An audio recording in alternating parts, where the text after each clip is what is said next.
आपल्यासोबत शिवसेनेचे नेते, माजी मंत्री, ज्येष्ठ नेते आहेत दीपक केसरकर सर. केसरकर सरांना दीर्घ अनुभव आहे राजकारणाचा. आणि सर, ज्या पद्धतीनं शिवसेना ज्या मुद्द्यावर स्थापन झाली, मराठीच्या मुद्द्यावरती, तर त्या मराठीच्या मुद्द्यावरती शिवसेनेची अडचण झाल्याची जी एक प्रतिमा तयार होते आहे. कारण की जो GR निघाला तो शिक्षण मंत्र्यांच्या खात्यातून निघाला आणि तो पहिल्यांदा सक्तीचा, नंतर सर्वसाधारण शब्द वापरला. एका प्रकारे मराठी मंत्र्यांच्या हातूनच मराठीची गळचेपी झाली, हा मेसेज गेला. मुळात मराठीचा विषय इथं कुठे आला? कारण हिंदी भाषा सक्तीची. एक गोष्ट लक्षात घ्या, हिंदी भाषा सक्तीची 1971 पासून महाराष्ट्रामध्ये आहे, आज नाही झाली, पहिलीपासून. आणि 5वी ते 8वी 7वी पर्यंत 5वी 6वी 7वी 3 वर्गांसाठी ही होती. त्यानंतर 7वी मध्ये आता ऑप्शन द्यायला लागेल नवीन शैक्षणिक धोरणानुसार. आणि हे जे काय हिंदीच्या संदर्भातला निर्णय आहे, हा उद्धव साहेब मुख्यमंत्री असताना जी समिती नेमली त्यांचा तो निर्णय होता. परंतु इथं अहवाल स्वीकारला होता. अहवाल स्वीकारला होता म्हणजे काय होतं? त्याच्यावरती चर्चा झाली होती, त्याच्यावरती कॅबिनेटमध्ये निर्णय झाला होता. कारण तुम्ही होतात त्या कॅबिनेट. हे बघा, एक गोष्ट लक्षात घ्या, त्यांनी स्वीकारला. सर नमस्कार, कशा आहात सर? बरं. एक गोष्ट आपण निश्चितपणे लक्षात घेतली पाहिजे की पहिलीपासून करावं, तिसरीपासून करावं, याच्यावर चर्चा होऊ शकते. परंतु हिंदी भाषा सक्तीची ही पूर्वीपासून महाराष्ट्रामध्ये आहे. तर ती जी 5वी ते 7वी होतं त्या कॅटेगरीमध्ये आता आपल्याला लोकांना म्हणजे विद्यार्थ्यांना संधी द्यायला लागेल की त्यांना कुठली भाषा स्वीकारायची आहे. जर हिंदी तिथं असती तर ती हिंदी सक्तीची झाली असती. पहिलीपासून ती स्वीकारायची इच्छा नसताना अशा पद्धतीची सक्ती करणं, पहिलीपासून म्हणजे ती स्वीकारण्याची इच्छा नाहीये. शिक्षण तज्ज्ञ म्हणतायत, मानसिक मुलांच्या मानसिक आरोग्याचा अभ्यास करणारे लोक म्हणतायत, राज ठाकरेंसारखे राजकीय नेते म्हणतायत, तुम्ही ज्या पक्षामध्ये आधी होतात उद्धव ठाकरे म्हणतात. त्रिभाषा सूत्राला विरोध सर्वांनीच केला. हे बघा, त्रिभाषा सूत्राचा आणि ह्याचा काय संबंध आहे मला नेमका सांगा. कारण तिसरी भाषा शिकावी लागणार ना तुम्हाला.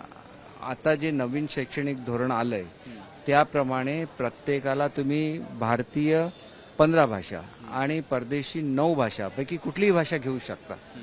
हा एक तयार केलेला प्रश्न आहे.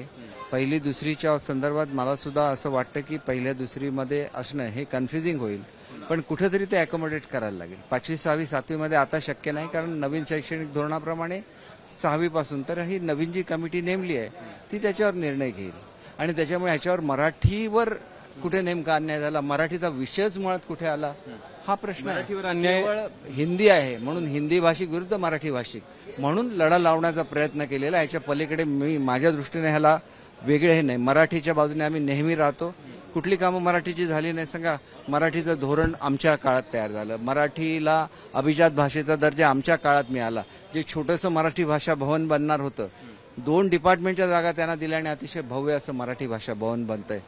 प्रत्येक गोष्ट मराठीसाठी जी झाली ती आमच्या काळात झालेली आहे. आंतरराष्ट्रीय मराठी परिषदा आमच्या काळात सुरू झाल्या. आपली जी युवक आहेत या युवक मंडळांसाठी मराठी युवक मंडळ स्थापन करण्याची संकल्पना आमच्या काळात झालेली आहे. आणि त्याच्यामुळे मराठीला एवढं सगळं दिल्यानंतर मराठीबद्दल का बोललं जातं? हिंदी हवी, हिंदी नको, हा होऊ शकतो, परंतु हा मराठीच्या संबंधित मुद्दा नाही आहे. कारण हिंदी सक्ती करणं पहिलीपासून, हे बघा, पहिलीपासून हिंदी सक्ती करावी असं मी बिलकुल म्हणत नाही.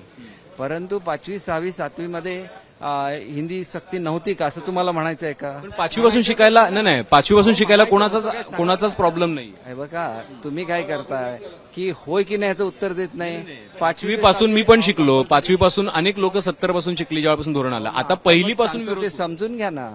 आता 6वी मध्ये तुम्हाला चॉईस देण्यात येणार की तुम्हाला कुठल्या भाषेमध्ये शिक्षण घ्यायचं आहे.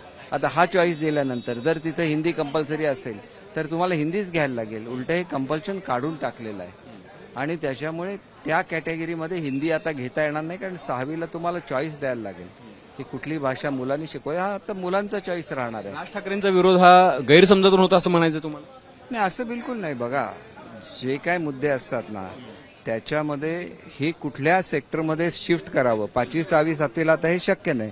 मग ते 3री 4थी 5वीला करावं का? कारण 6वी पासून चॉईस राहतो. त्याच्यावर निर्णय होऊ शकतो.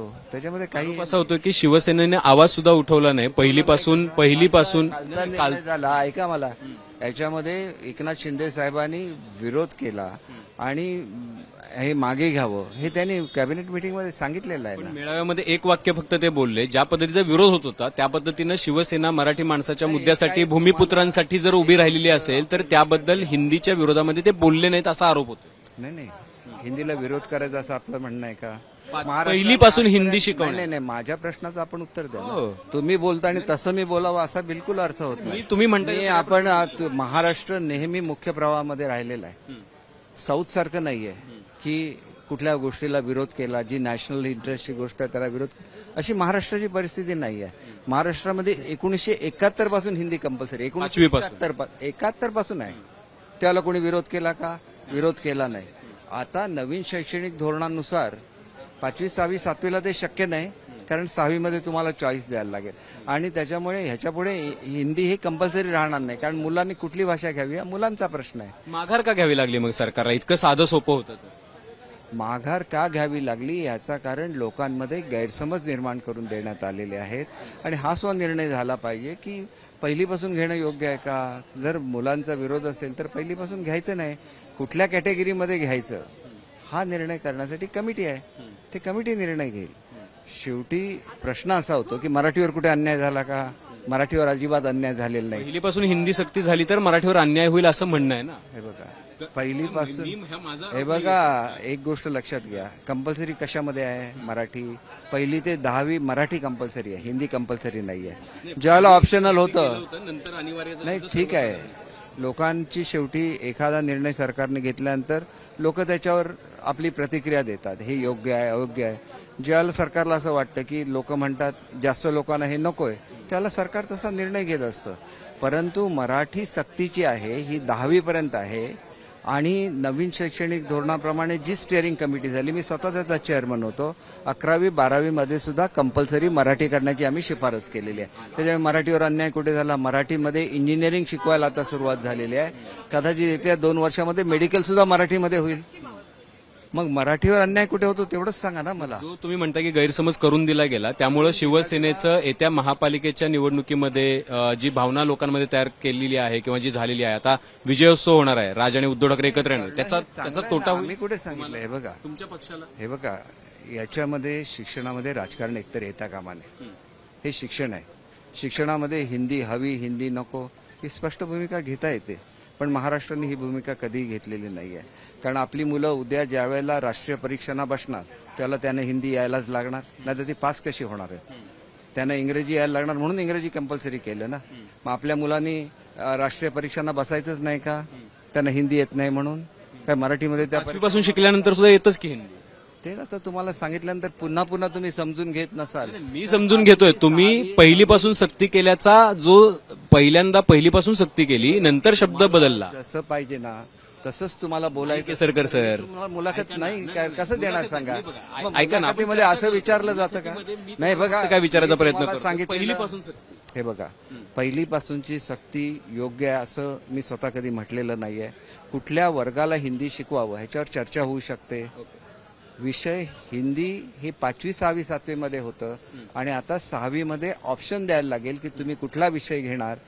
त्याच्यामुळे आता 5वी 6वी 7वीला हिंदी कंपल्सरी ठेवता येणार नाही हा प्रश्न आहे. आणि त्याच्यामुळे कुठेतरी हिंदी शिकवायलाच लागेल मुलांना, नाहीतर आपली मुलं मागे पडतील महाराष्ट्रातली. कुठे शिकवावं ह्याच्याबद्दल सगळ्यांची मतं ऐकून कमिटी निर्णय घेईल. इलेक्शनमध्ये तोटा होणार नाही. हे बघा, हा मुळात निवडणुकीचा मुद्दाच होऊ शकत नाही. मराठीसाठी आजपर्यंत काय केलं असतं तर मराठीचं, राजसाहेबांचं मी समजू शकतो, मराठीसाठी झगडतात. उद्धव साहेबांनी काय केलं असेल तर दाखवा ना. हे बघा, माझं म्हणणं असं आहे की 2.5 वर्ष राज्य होतं ना, मग मराठी भाषा धोरण 16 वर्ष पेंडिंग होतं, का नाही झालं? मराठी भाषा भवन एवढं छोटं का केलं? त्यावेळेला सुद्धा ह्या जागा देता आल्या असत्या आणि भव्य मराठी भाषा भवन बांधता आलं असतं. बघा, त्यांना मराठीबद्दल प्रेम नाही असं काय मला म्हणायचं नाही, पण मराठीवर राजकारण होता का? मराठी भाषाला अभिजात दर्जासाठी ते सुद्धा जाऊ शकले असते ना केंद्र शासनाकडे. शेवटी असं आहे की हा शेवटी मराठी माणसाच्या हिताचा प्रश्न आहे. कोणी एखाद्याने स्वतःच्या स्वाभिमानासाठी केंद्राकडे जायचं नाही असं होऊ शकत नाही. आमचं सरकार गेलंच ना, सातत्याने प्रयत्न केलं म्हणून अभिजात भाषेचा दर्जा मिळाला. त्याच्यामुळे एक गोष्ट लक्षात घ्या की शिक्षण हे शिक्षण आहे, त्याच्यामध्ये राजकारण येता कामा नये. मराठी भाषेचा अभिमान सर्वांना आहे आणि मराठी भाषेची ज्याला कार्यालयं मुंबईच्या बाहेर नवी मुंबईला जाण्याचा निर्णय घेतला त्यावेळेला मुख्यमंत्री कोण होते? उद्धव साहेबच होते ना. मग ती मराठी भाषेची कार्यालय नाहीत काय? चारही ज्या मुख्य संस्था आहेत चारही नवी मुंबईला जाणार आहेत. नवी मुंबई म्हणजे मुंबई नाही. ती सगळा तो निर्णय रद्द केला. सगळी कार्यालय परत मुंबईला आणण्याचा निर्णय घेतला. नवी मुंबई म्हणजे महाराष्ट्र तरी आहे ना कमीत आहे म्हणून काय आलं? आता तुम्ही मुंबई आणि मराठीबद्दल बोलताय आणि मराठीच ना मराठी महाराष्ट्र मुंबई असं आहे ना सूत्र. मराठी महाराष्ट्र मुंबई. शेवटी तुम्हाला पाहिजे तर तुम्ही तुमची मुलाखत देऊ शकता ना. तुम्ही आता म्हणताय की नवी मुंबई म्हणजे मुंबई, असं होऊ शकत नाही. नवी मुंबई हे वेगळं कॉर्पोरेशन आहे. मुंबईमध्ये जेवढे अमराठी आहेत तेवढे कुठेही नाहीत. त्याच्यामुळे तिथं मराठी भाषा टिकवण्याची गरज आहे. आणि हे सगळे निर्णय हे आमच्या काळात झालेले आहे.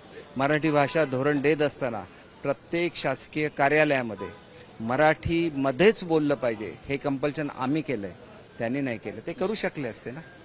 मराठी भाषेच्या बोर्डाच्या संदर्भात आम्ही निर्णय घेतलेला आहे. प्रत्येक बाबतीत मराठी कशी सक्षम करायची आम्ही निर्णय घेतलेला आहे. आता त्याच्यामध्ये एखादा विषय असा असेल त्याच्यावरून मराठी भाषेसाठी बद्दल काय बोलायचं असेल तर हा विषय मराठी भाषेच्या संदर्भात नव्हता. हा विषय हिंदी भाषेच्या संदर्भात होता. हिंदी शिकवावी किंवा न शिकवू नये हा विषय असू शकतो. हिंदी भाषा कुठल्या वर्गाला शिकवावी हा विषय असू शकतो. पण आता ती नवीन शैक्षणिक धोरणानुसार 5वी, 6वी, 7वीला असू शकत नाही. आणि 6वी पासून ऑप्शन आहे मुलांना कुठली भाषा घ्यावी. त्याच्यामुळे ही भाषा सुद्धा आता ऑप्शनल शिकवली जाणार आहे. त्यांना जर त्यावेळेला 6वीत घ्यायची असेल तर ज्या विद्यार्थ्यांना घ्यायची तेवढेच लोक हिंदी घेऊ शकतात. बाकी संस्कृत घेऊ शकतात, 9 आंतरराष्ट्रीय भाषा घेऊ शकतात. आणि आंतरराष्ट्रीय भाषा शिकले तर आपली मुलं उद्या परदेशामध्ये जाऊ शकतात. त्यांना भवितव्य निर्माण होऊ शकतं. आणि हे निर्णय सुद्धा आम्ही घेतलेत. मराठी मुलांना जर्मन भाषा शिकवून त्यांना परदेशात पाठवण्याचा निर्णय आम्ही घेतलेला आहे. आणि त्याच्यामुळे आम्ही मराठीच्या हितासाठी काम करणार. आणि आपण एक गोष्ट लक्षात घ्या, मी आपल्याला मुलाखत देत असताना मी माझे विचार माझ्या पद्धतीने मांडणार. शेवटी असं आहे की तुम्हाला बोललं म्हणून तुम्ही गैरसमज करू नका की शेवटी तुम्ही जर तुमचं एखादं वाक्य बोललं आणि त्याच्यामध्ये मला गुंतवण्याचा प्रयत्न केला तर तसं. माझा गुंतवण्याचा नाही, माझा फक्त प्रश्न विचारण्याचा प्रयत्न होता. आणि जे प्रश्न खूप सारे लोक उपस्थित करतात तेच प्रश्न मी उपस्थित करत होतो. तुमच्याकडून त्याची क्लॅरिटी मिळावी एवढीच अपेक्षा होती जी तुम्ही दिलीत.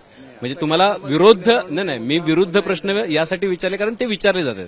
तेच प्रश्न जर मी तुम्हाला नसते विचारले कदाचित तर त्याची उत्तरं ही सगळी मिळाली नसती. त्यामुळे तुमचाही गैरसमज होऊ नये केसरकर साहेब. मला एकदम आम्ही मराठीसाठी जे जे काय करू शकतो 100% आम्ही केलेलं आहे. आणि हिंदी भाषा ही आपल्या मुलांना आली पाहिजे कारण उद्या ते राष्ट्रीय परीक्षांमध्ये बसले पाहिजेत, पास झाले पाहिजेत. हीच आमची भूमिका आहे. आणि तसं नसतं तर आम्ही 6वी पासून हिंदी ठेवलं असतं ना. आता 6वी पासून मुलं कुठलीही भाषा घेऊ शकतात, कुठलीही भाषा शिकू शकतात.